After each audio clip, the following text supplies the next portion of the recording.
자, 우리 오늘 다시 한번 성화의 정의에 대해서 함께 한번 읽고 말씀을 듣도록 하겠습니다. 먼저 성화의 정의 한번 읽겠습니다. 같이 읽습니다. 시작. 성화란 성령께서 구원받은 죄인을 죄의 부패에서 깨끗하게 하시며 그의 전 본성을 하나님의 형상으로 갱신하여 죄인으로 하여금 선한 일을 할 수 있게 하시는 성령님의 은혜롭고 계속적인 작용이다. 아멘. 자, 여기 보면 성화의 목표 두 가지가 나옵니다. 그 두 가지는 첫째는 죄를 이기는 것입니다. 여기 보면 죄인을 죄의 부패에서 깨끗하게 하시며 그랬지요? 성령께서 우리 안에 역사하셔서 죄를 이기게 되는 것, 죄를 이기는 것이고, 또 하나는 그 뒤에 그의 전 본성을 하나님의 형상으로 갱신하여 죄인이 선한 일을 할 수 있게 하시는 것이다. 이렇게 되어 있죠. 또 하나가 바로 하나님의 형상을 회복하는 것입니다. 이것을 조금 더 쉽게 표현하면은 죄를 이긴다는 것은 자기 중심성을 깨뜨린다는 거예요. 다시 하겠습니다. 여기서 그냥 놔두세요. 이것을 조금 쉽게 아닙니다. 이것을 조금 다르게 표현하면 죄를 이기는 것은 자기 중심성을 깨뜨린다는 것이고, 또 하나 하나님의 형상을 회복한다는 것은 하나님 곧 예수 그리스도의 사랑을 닮아간다는 것이지요. 우리는 그동안 죄가 무엇인지를 계속 들어왔습니다. 죄는 도덕적이고 윤리적인 그런 차원이 아니라 바로 자기가 주인 되어 자기 마음대로 살고자 하는 것이 죄라고 했지요. 바로 그 죄, 자기 중심성, 자기를 따라 자기가 주인 되어 살고자 하는 그것을 깨트리는 것, 그 일을 성령께서 우리 안에 하신다는 것이고, 또 하나는 하나님의 형상 회복은 곧 하나님을 닮은 자가 되게 하는 것, 이 땅에 오신 하나님의 아들 예수 그리스도를 닮아가는데 그분의 사랑을 닮아가는 것, 이것이 바로 성화의 목표라고 할 수 있는 것입니다. 우리가 이것을 지금까지 다 배워오고 정리해 왔는데, 우리는 여기까지 정리하고 난 다음에 이제 몇 가지 사항을 우리가 이제 쭉 정리해 볼 수가 있습니다. 자, 오늘 그 중에서 세 가지를 먼저 말씀드리려고 합니다. 첫째, 그리스도인은 세상과 다른 삶의 목표를 가지고 살아간다는 것입니다. 보여주십시오. 자, 첫째는 그리스도인은 세상과 다른 삶의 목표를 가지고 살아간다. 이 세상을 한번 보십시오. 이 세상은 철저하게 자기 중심적인 세상입니다. 이 세상 모든 사람들은 자기 중심적인 삶을 살아가는 것을 전혀 어려워하거나 부끄러워하거나 그것이 문제가 있다고 생각하지 않지요. 자기를 사랑하고 자기를 유익하게 하고 자기의 즐거움을 추구하고 자기를 성취하고 자기 성공, 자기 만족을 위해 살아가고 있습니다. 세상은 이것이 참된 인생의 가치이고, 이렇게 살아가는 것, 그것이 바로 가장 멋지고 행복한 삶이라고 가르치고 있지요. 그러나 여러분, 성경을 보십시오. 성경은 이 세상의 말과 전혀 정반대의 말을 하고 있습니다. 나의 인생의 주인은 내가 아니라 하나님이시지요. 하나님이 이 세상을 창조하셨을 뿐만 아니라 이 세상의 모든 사람을 창조하신 창조주요 주인이 되시는 분이십니다. 하나님이 창조주고 우리는 피조물이라면 분명한 사실은 우리는 피조물인 우리는 창조주 하나님의 계획과 목적을 따라 지음받은 존재요. 그렇게 사람은 살아야 하는 것이 마땅하다는 것이지요. 우리를 지으시고 창조하신 하나님을 사랑하고 그분의 뜻과 그분의 계획, 그것이 계시되어 있는 이 성경 말씀, 하나님의 말씀을 따라 살아가고 이 말씀을 통하여서 하나님을 알아가는 동시에 그 하나님을 닮아가는 자리까지 나아가는 것, 이것이 바로 인간의 창조의 목적이요, 인간이 존재하는 목적이요, 그것이 이 땅의 모든 인생의 최고의 가치라고 가르치고 있는 것입니다. 전혀 세상과 다른 이야기를 성경은 하고 있어요.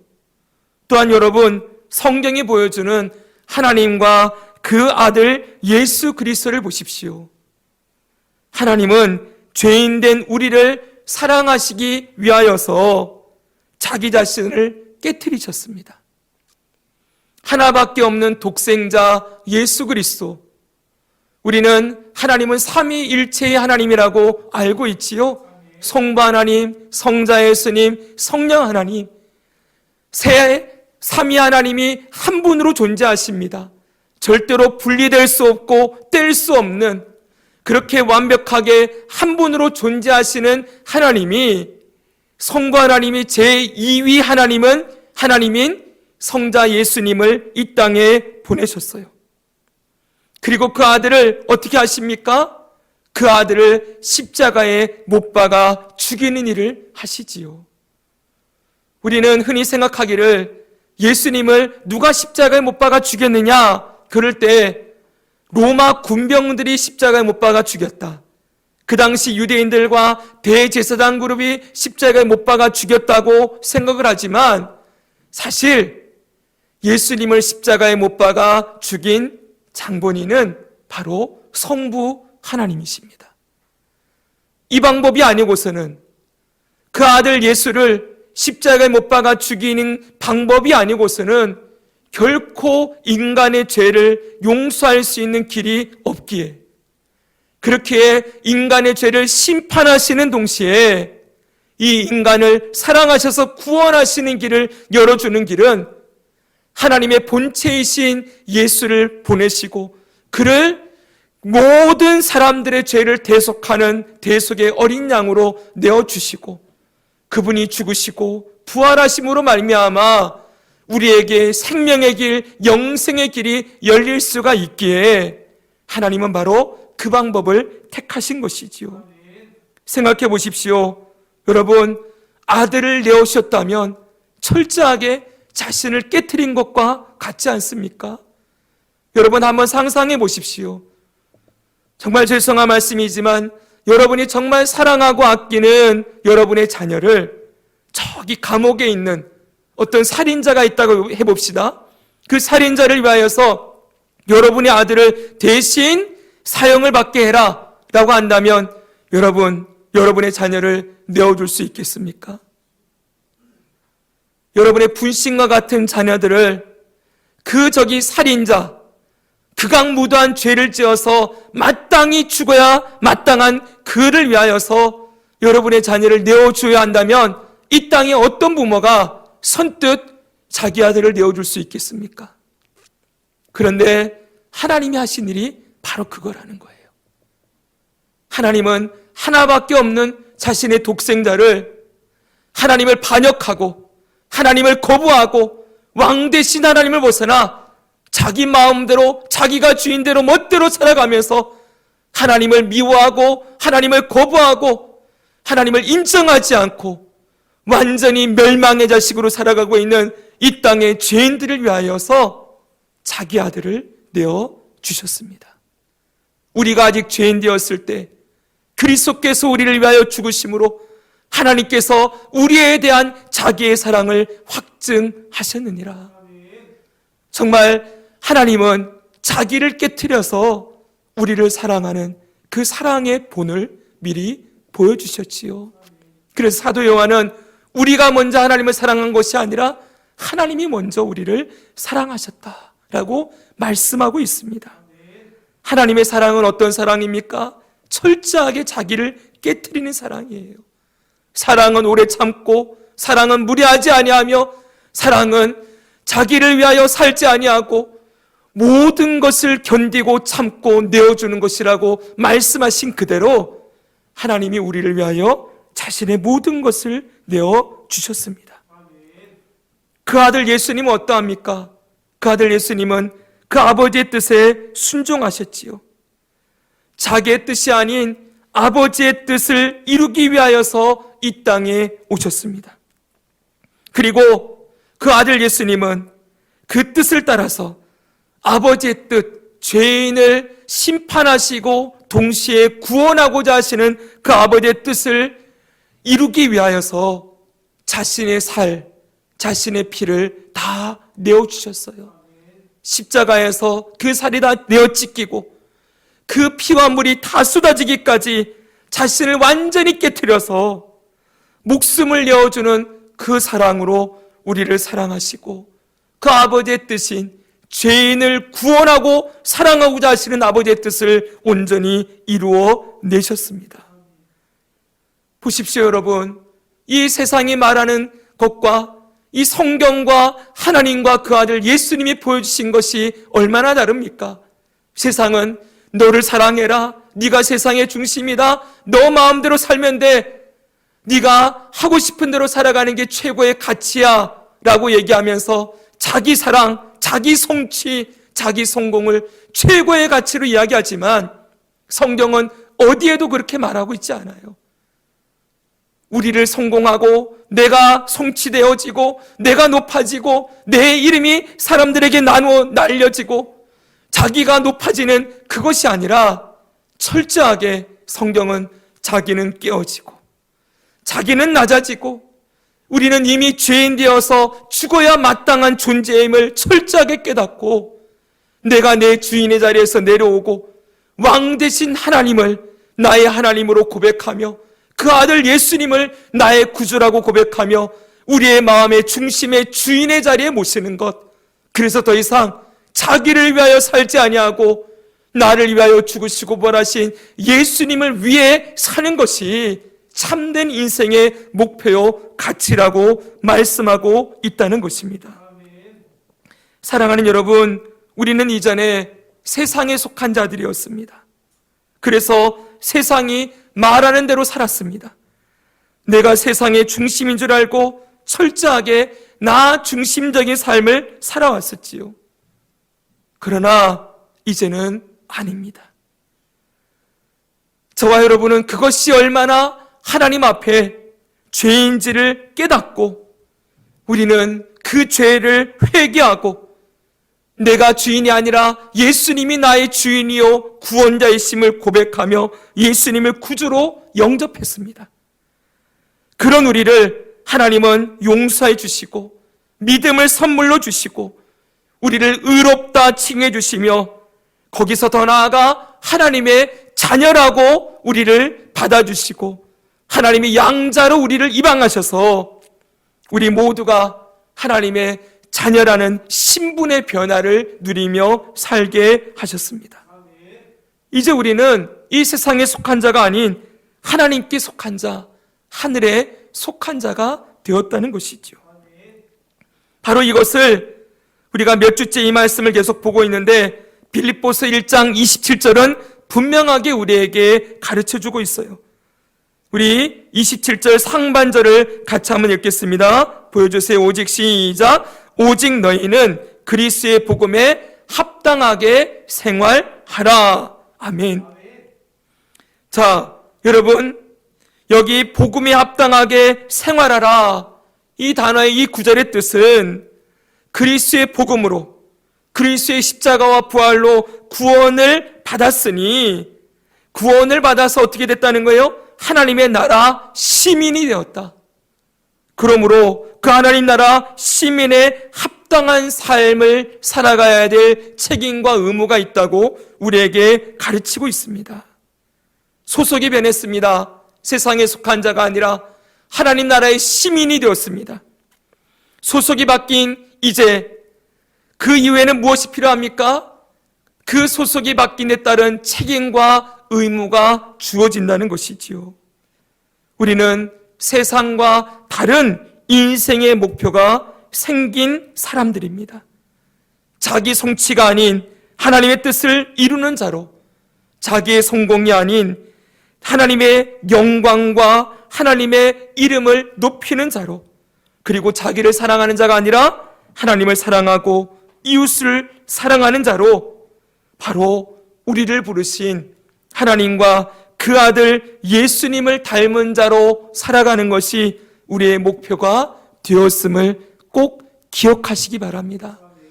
이제 여러분, 누구든지 여러분에게 와서 당신은 당신의 삶의 남은 인생의 목표가 무엇입니까? 라고 물으면 여러분, 세상 사람들처럼 노후 생활 잘 준비해가지고 어디 좋은데 집 하나 짓고 그리고 편안하게 살면서 자녀들 유산 남겨주고 그렇게 해서 내 인생 마치려고 합니다. 여러분, 이런 대답 하시면 안 되는 거예요. 그건 세상 사람들이 하는 이야기예요. 우리도 이전에는 그런 생각을 가지고 살아왔을 수 있습니다. 그러나 이제 여러분, 제가 분명하고 똑똑하게 말씀을 드립니다. 이제 우리 중에 누구 하나라도 그런 말을 할 수 없습니다. 이제 우리 삶의 남은 목표는 무엇입니까? 죄인 되었던 우리를 위하여 친히 그 아들을 내어주신, 자기를 깨트려서 우리를 사랑하시고 구원하신 하나님과 그 아들 예수님을 사랑하는 것, 그분이 우리를 사랑했듯이 우리도 그렇게 그분을 사랑하는 것, 그것이 우리 삶의 목표요. 그분이 사랑하셔서 죽으시고 부활하셔서 구원하기를 원하시는 영혼들을 우리도 사랑하고 아끼고 섬김으로 말미암아 우리를 통하여 예수님의 사랑이 흘러가고 우리의 모습이 예수님을 닮아서 예수님의 향기를 드러내는 것, 그것이 바로 우리 남은 인생의 목표라는 걸 절대 잊지 마시기를 부탁을 드립니다. 사랑하는 여러분, 그러면 우리가 두 번째 생각해 볼 주제가 있어요. 우리는 분명히 구원받아서 하늘에 속한 자가 되었고 새로운 신분, 하나님의 자녀라는 신분을 가지고 살아가고 있지만 그럼에도 불구하고 우리는 아직 미완성이라는 것입니다. 자, 이번에 보면 우리는 아직 미완성이다 라고 되어 있죠. 그 밑에 제가 성화 중이다 이렇게 써놓았습니다. 우리는 하나님의 자녀가 되어서 새로운 삶을 살도록 부름을 받았지만 문제가 있습니다. 그 문제는 크게 두 가지예요. 첫째는 우리가 아직 이 세상 속에 살아가고 있다는 것이지요. 세상은 끊임없이 자기의 사랑과 자기 성공을 외치고 있습니다. 매일 듣는 소리가 이것이지요. 우리는 뉴스나 미디어를 보면은 누가 얼마를 벌었다더라, 누가 어느 자리에 올라갔다더라, 누가 무슨 상을 받았다더라, 온통 사람들이 자기를 성취하고 성공하고 자랑하는 이야기를 속에 파묻혀 살아갑니다. 그러니 우리 마음속에도 우리도 저렇게 살아야 되지 않을까라는 그런 유혹과 시험들이 이 땅에 가득하지요. 또 하나 큰 문제가 있습니다. 또 하나는 바로 우리가 육신의 메인 존재라는 사실입니다. 우리가 가지고 있는 이 육체는 이전에 세상에 속해 있을 때 세상 속에서 살아가던 그 죄의 습관이, 그 죄가 주는 달콤한 기쁨과 만족에 젖어 있는 육신이에요. 죄를 마음껏 물 먹듯 먹고 마시면서 내가 주인대로 내 정욕을 따라 마음대로 살았던 습관이 남아있는 육신이라는 것입니다. 여러분, 이 육신은 우리가 죽을 때까지 함께 가야 되는 존재예요.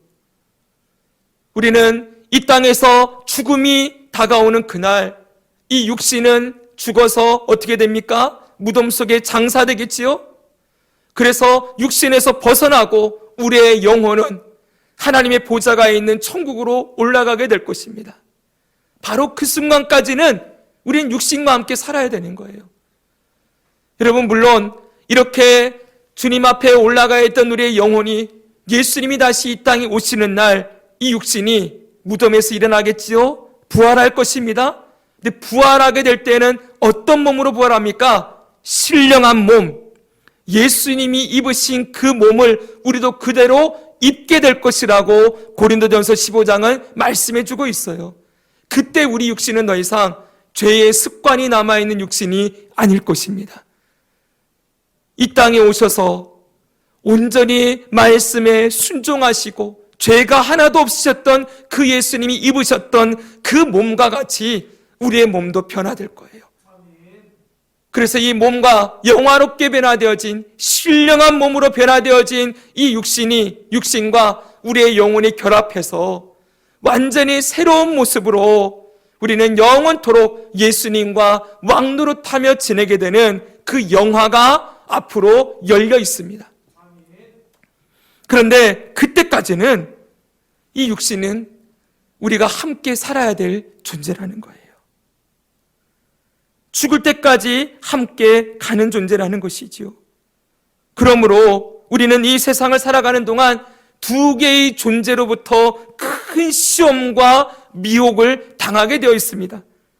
이 거대한 세상이라는 이 존재와 이 육신이라는 존재 속에 속해 있으면서 끊임없이 시험과 유혹을 받으며 살아가게 되는 것이지요. 즉 우리는 하나님께 속해 있으나, 한번 따라해 보십시오. 하나님께 속해 있으나 이 세상에도 속해 있고 하나님의 자녀가 되었으나 여전히 육신에 속해 있는 자로 살아간다. 네, 그렇습니다. 바로 이 둘 사이에 끼어 있는 것이 우리의 모습이라는 거예요. 현재 상태라는 거예요.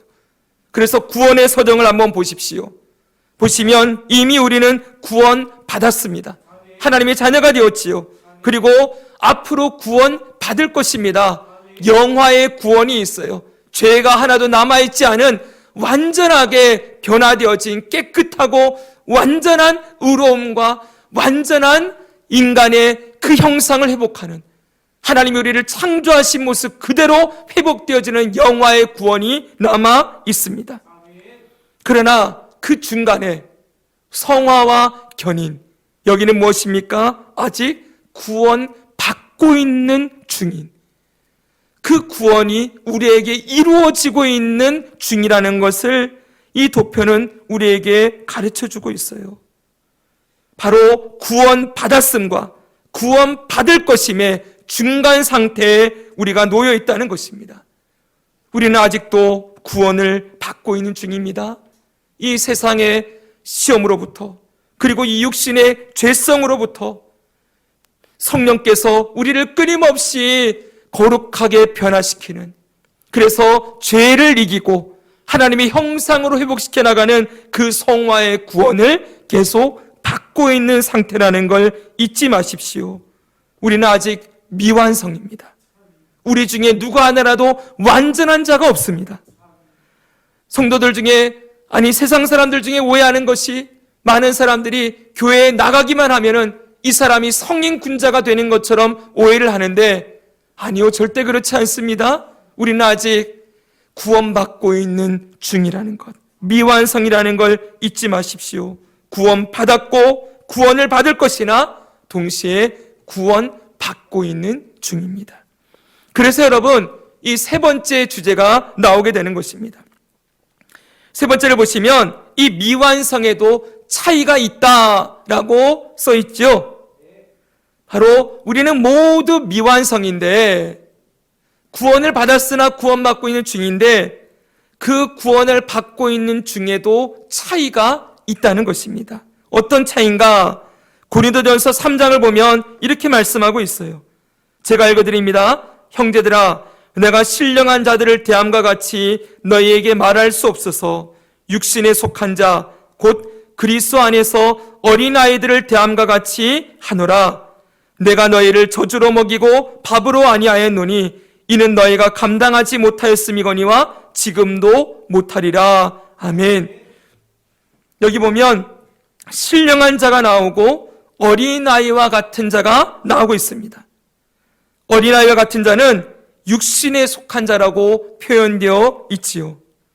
여기 신령한 자라는 건 영적으로 성장했다는 거예요. 영적으로 성장한 사람이 있는 반면에 영적으로 어린아이와 같이 이 육신에 원하는 대로 행하며 살아가는 어린아이와 같은 성도도 있다라고 가르치고 있지요.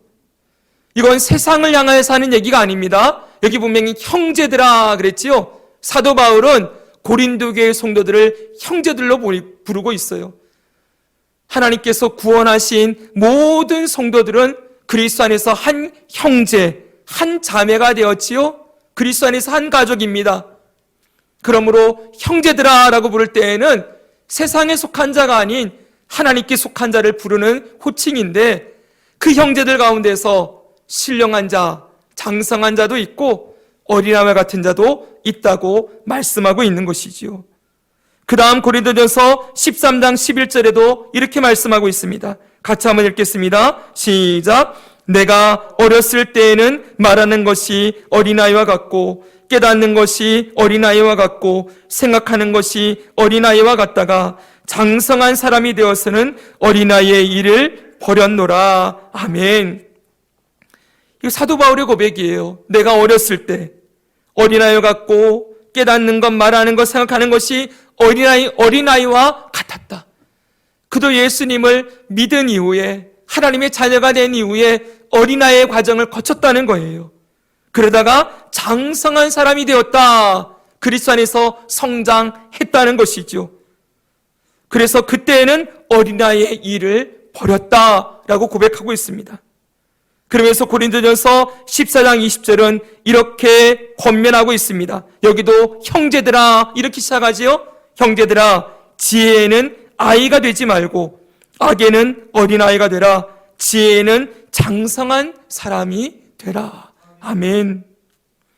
여기도 어린아이가 되지 말고 장성한 사람이 되라. 지혜에, 하나님을 아는 지식에, 그 믿음에 더 장성한 사람이 되라고 권면하고 있음을 보여줍니다. 사랑하는 여러분, 하나님의 자녀라고 다 똑같지 않습니다. 여기 우리가 한 교회로 모여 있는데, 여기는 우리 뱃속에 있는 태아도 있고, 그리고 1살, 2살짜리 어린아이도 있는 반면에 저기 80이 넘으신 우리 어르신도 계시지요? 여기 보십시오. 얼마나 다양한 연령대가 함께 모여 있습니까? 마찬가지라는 거예요. 하나님의 나라도 영적인 눈으로 보면 갓 태어난 아이가 있고, 그리고 거기서 조금 자라나서 5, 6 이제 말도 하고 좀 걷고 말도 하고 글을 쓰기도 하는 그런 사람도 있고, 그리고 장성한 사람도 있다고 말씀하고 있습니다. 우리의 나이가 다 다르듯이 영적인 나이도 다르다는 것이지요. 이 영적인 나이를 다른 말로 표현하면 성화의 차이라고도 말할 수 있을 거예요. 함부로 우리가 저 사람은 성화가 몇 프로 되었다, 성화가 몇 프로 되었다 이렇게 말하지 못하겠지요. 그건 하나님 아버지만 아십니다. 그러나 분명한 건 우리의 성화가 되어가는 정도의 차이가 있다는 것, 이거는 부인할 수가 없는 사실이에요. 그래서 조금 전에 제가 언급했듯이 교회만 다니면 우리가 100% 영화롭게 되어서 완전히 거룩하게 변화되어 죄를 하나도 안 짓고 그렇게 살아가는 사람이 여기는 한 사람도 있을 수가 없는 거예요. 그건 우리가 죽은 이후에, 부활한 이후에 영화가 이루어지는 것이죠. 아직 미완성인 우리들이 모여 있어요. 그래서 여기는 영적으로 어린아이도 있고 좀 장성한 사람도 계시는 거죠. 많은 사람들이 아이고, 저분은 왜 집사님이 저렇게 말을 할까? 왜 교회 그 장로님이 저렇게 행동할까? 저분은 교회 오래 다녔다면서 왜 저렇게 할까? 라고 말하지만은 여러분, 영적인 눈으로 보면 그것이 모두 무엇이에요? 영적으로 어린아이, 자라나고 있는 중이라는 것이지요. 그리고 예수 그리스도에까지 자라나는 사람들이 우리는 함께 모여있기에 미완성인 자들이 모여있고 거기에는 성장의 차이가 있다라는 것을 우리가 꼭 기억해야 교회에서 상처받지 않을 거예요. 교회 다니는 분들 중에 많은 분들이 교회에서 상처받았다. 교회에서 받은 상처는 대부분 어떤 것입니까? 사람에게 받는 상처지요. 교회 장로님이고 권사님이고 심지어는 목사님에게도 상처받았다라고 말하는 분들이 있어요. 나는 교회 다니는 사람이 그럴 줄 몰랐다. 목사님이 그럴 줄 몰랐다. 장로님이 그럴 줄 몰랐다. 그러나 여러분, 목사님도 그리고 장로님도 원사님도 교회를 몇십 년 다닌 사람도 영적으로 보면 전부 우리는 자라나고 있는 중이지요.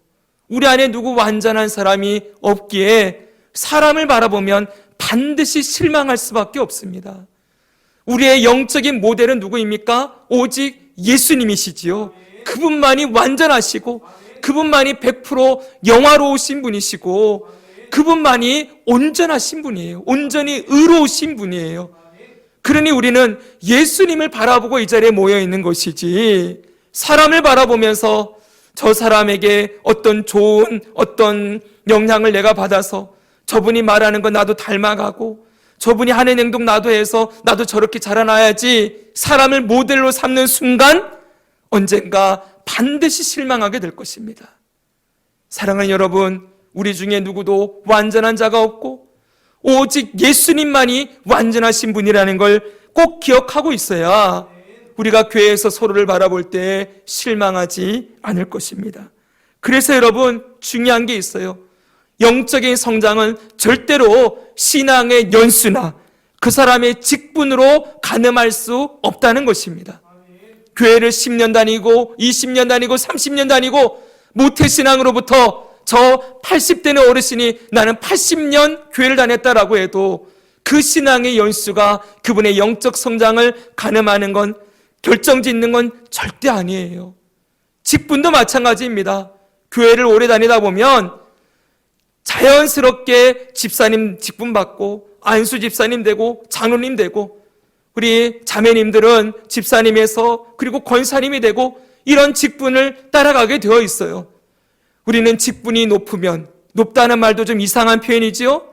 직분을 가지고 있으면 그 직분에 걸맞는 영적 성장이 이루어졌을 거라고 생각하겠지만 그렇지 않은 경우도 많다는 것을 꼭 기억해야 됩니다. 그럼 여러분 중요한 핵심이 있어요. 그럼 영적 성장은 어떻게 이루어지는가? 우리 모두 잘 아는 중인데 성경이 말하는 영적 성장의 기초, 영적 성장의 방편, 어떤 방법으로 영적인 성장이 일어나는가 했더니 바로 히브리서에서 그 해답을 우리에게 주고 있습니다. 히브리서 5장 가볼까요? 히브리서 5장 13절 14절입니다. 같이 한번 읽겠습니다. 시작. 이는 젖을 먹는 자마다 어린아이니 의의 말씀을 경험하지 못한 자요 단단한 음식은 장성한 자의 것이니 그들은 지각을 사용함으로 연단을 받아 선악을 분별하는 자들이니라. 아멘. 여기 보십시오. 어린아이도 나오고 장성한 자도 나와요. 그런데 어린아이와 장성한 자의 차이가 무엇입니까? 무엇을 먹고 있느냐, 먹는 음식이 뭐냐에 따라서 어린아이에서 장성한 자로 변화된다는 것이지요. 그런데 어린아이는 뭘 먹고 있습니까? 젖을 먹습니다. 장성한 자는 단단한 음식을 먹는다고 했습니다. 그런데 이 젖이나 단단한 음식은 다른 음식이 아니에요. 한 말씀. 여기 보니까 의의 말씀이에요. 말씀. 하나님의 말씀이지요. 이 말씀을 먹고 있는데 어떤 사람은 젖만 먹는 사람이 있고 어떤 사람은 단단한 음식으로 말씀을 씹어 먹고 있는 사람이 있다는 것입니다. 여러분, 이게 무슨 차이일까요? 예를 들면 이런 것입니다. 여러분 지금 여기서 저의 설교를 듣고 있지요. 그런데 이 설교 시간은 어떤 시간인지 아십니까? 마치 어미새가 아기 새에게 먹이를 주는 시간과 같은 시간이에요. 여러분들이 다큐멘터리 같은 거 보시면 이 어미새가 갓 태어난 새끼에게 어떻게 먹이를 먹이는지 잘 나오지요. 어미새가 먼저 벌레 같은 거나 이런 걸 먹어서 음식을 반쯤 소화를 시켜요. 그리고 그 음식을 개워내어서 아기들의 입속에다가 집어넣어 주는 걸 우리는 많이 볼 수 있었을 것입니다. 바로 그것과 같은 거예요. 갓난아이가 막 태어나면 밥을 먹을 수가 없지요. 어머니의 젖을 먹고 자라고 그 다음에 이유식 먹지요. 이유식은 음식을 다 갈아서 아이가 먹기 편하도록 먹여주는 게 이유식이지요. 지금이 바로 그런 시간이라는 거예요. 여러분, 저는 이 설교를 준비하면서 이 자리에 앉아서 하나님께 여쭤봅니다. 이번 주 무슨 말씀을 전해야 되겠습니까? 여쭤보고 하나님이 주시는 생각들과 영감들, 그리고 말씀을 통해서 깨닫게 된 것들을 다 기록하기 시작합니다. 그리고 그걸 가져가서 컴퓨터 앞에 앉아서 다시 한번 정리를 해내요. 무슨 말입니까? 지금 여러분들에게 들려주는 이 말씀은, 이 설교는 제가 말씀을 씹어먹은 말씀을 여러분들에게 전해주는 시간이라는 것입니다. 굳이 말씀드리자면 이유식 먹이는 것과 같은 것이지요. 그런데 생각해 보십시오. 아이가 젖만 먹으면 바르게 발달하고 그 아이가 성장할 수 있습니까? 이유식만 먹고 아이가 성장할 수 있겠습니까? 아니지요. 젖을 먹고 이유식 먹다가 그 다음에는 뭐 해야 됩니까? 자기가 숟가락 집어들고 밥을 씹어 먹어야 되고 반찬도 씹어 먹으면서 자기 이로 이 음식을 씹어서 소화해내야, 그래야 그 아이가 정상적인 발육 과정을 거쳐 성장할 수 있지 않겠습니까? 마찬가지라는 거예요. 여러분들이 하나님의 말씀을 씹어 먹지 않으면, 이 말씀을 스스로 먹지 않으면 영적 성장은 요원한 일이 될 것입니다. 오늘날 이 땅의 한국교회 성도들이 너무나 약한 이유는 자기 스스로 하나님 말씀을 씹어 먹지 않기 때문이에요. 오늘날 너무나도 편한 시대가 되어서 유튜브만 키면 유명한 목사님들 말씀들을 얼마든지 먹을 수가 있죠. 그래서 많은 분들이 그래요. 저는 극동방송 틀어놓고 유튜브를 통해서 많은 목사님 설교를 많이 듣고 있어요. 그것도 너무 귀합니다. 안 하는 것보다는 정말 귀하고 잘하고 계십니다. 그러나 여러분, 그것으로 여러분들의 영적인 성장이 일어난다고 생각하면 착각이라는 거예요. 그건 그분들이 씹어먹은 말씀 우리가 받아먹고 있는 중이라는 거예요. 그걸로 바르게 성장할 수 없습니다. 그걸로만 의지하다 보면은 나중에는 어떻게 됩니까? 그 말씀을 전한 목사님을 신뢰하게 되지요. 그리고 그 말씀을 전한 그 목사님을 따라가게 되는 거예요. 그 목사님이 나중에 하나님이 되는 겁니다. 오늘날 저 많은 이단들이 생기는 이유가 무엇입니까? 그 교주의 입을 통하여서 주는 말씀만 먹고 있기 때문이지요. 이단들이 가장 잘하는 일이 무엇입니까? 성경을 안 줍니다. 성경에서 편한 말씀들만 뽑아내어서 교주가 그것을 편집해 놓습니다. 그래서 그걸 교리책이라는 이름으로 맨날 그것만 배우고 있는 거지요. 여러분, 잘못되었지요? 그 교리의 핵심이 무엇입니까? 성경에서 나와야 되는 것이고, 목사님들의 말씀도 성경에서 나와야 되는 것이고, 여러분들이 어떤 목사님 말씀을 들었든지 정말 그것이 성경의 말씀과 부합한가 점검해 봐야 된다는 거예요. 물론 목사님들마다 말씀을 있는 그대로 이 말씀이 말하는 그 핵심을, 그 진리를 전하려고 애쓰시는 분들이 많이 계시지만, 안타깝게도 이 말씀을 목사님들도 사람이기에 자의적으로 해석해서 잘못된 말씀으로 전하는 경우들도 있고, 또 거기서 한 걸음 더 나아가면 내가 원하는 메시지를 전하기 위해서 말씀을 도구로 사용하는 일들도 얼마든지 일어날 수 있다는 거예요. 그러면 여러분, 바르게 신앙이 자라날 수가 없겠지요. 그 목사님이 길러낸 신앙인이 세워질 뿐이겠지요. 절대로 그렇게 되어서는 안 됩니다. 물론 여러분들이 저와 함께 이곳에서 신앙생활하는 동안 저를 통해서 매주마다 하나님 말씀을 전해 듣는 이 시간이 정말 귀한 시간이고, 저는 하나님 앞에서 어떻게든 이 말씀 속에 담겨진 하나님의 그 말씀하심과 그 뜻하심을 바르게 전하기 위해서 몸부림칠 거예요. 그러나 이것으로 안 됩니다. 이 주일날 한 번 설교를 들은 것으로 여러분들이 일주일을 살아갈 수 있다고 생각하면 정말 착각이지요. 여기 지난주에 들은 말씀을 기억하는 분이 여기 계십니까? 그 말씀이 일주일 동안 여러분들의 영의 양식이 되었습니까? 아니지요. 나가면 금방 잊어버리잖아요. 어떻게 지난주에 들었던 말씀이 여러분의 일주일의 삶을 책임지는 영의 양식이 될 수 있겠습니까? 결코 그럴 수 없어요. 여러분, 이 시간 이 말씀을 들었다면 이제 뭐 해야 됩니까? 돌아가셔서 매일매일 성경을 펴고 여러분들이 읽으시고, 그 말씀, 어렵고 힘든 말씀들도 있지만 그 딱딱한 말씀들을 씹어 먹어가면서 성령님, 이 말씀의 뜻이 무엇입니까? 성령님 조명하시고 가르쳐 주십시오라고 하며 몸부림치며 말씀을 묵상하고 말씀을 배우고 말씀을 쓰고 읽고 암송하면서 이 말씀을 먹고 있어야 여러분들의 신앙이 자라나게 된다는 것입니다. 사랑하는 여러분, 부탁을 드립니다. 여러분은 여러분의 자녀에게 무엇을 먹이고 있습니까? 우리 아이들에게 유기농, 좋은 음식들, 좋은 것들을 골라다 먹여주고 입혀주고 하면서 그렇게 육신은 여러분 아이들을 잘 기르려고 하지만 우리 아이들의 영혼에 대해서는 어떤 관심을 가지고 있습니까? 우리 아이들의 영혼에 지금 무엇이 채워지고 있을까요? 아이들의 영혼에 TV가 채워지고 유튜브가 채워지고 게임이 채워지고 있는데, 그리고 이 세상을 가면은 학교 친구들이 말하는 이야기, 세상이 말하는 이야기가 온통 아이들의 영혼에 담겨지고 있는데 거기에 하나님의 말씀이 들어가 있지 않으면 이 아이들이 어떤 사람들이 되겠습니까? 저는 이 아이들을 위해서 기도할 때마다 기도 제목이 딱 하나예요. 많은 기도가 있지만 결국 하나로 귀결되어지는데, 세상이 감당치 못하는 믿음의 사람들로 성장하게 해주십시오. 이것이 저의 기도예요. 사랑하는 여러분, 아까 전에 이 세상이라는 거대한 세계와 우리 육신이라는 이 죄의 소욕의 시험이 끊임없이 밀려온다고 했지요. 우리 아이들 죄인이라는 것 잊지 말아야 돼요. 모태로부터 죄인으로 태어나서 죄 짓는 걸 좋아하고 죄를 물 먹듯이 마시는 걸 좋아하는 아이들이라는 걸 잊지 말아야 되는 거예요.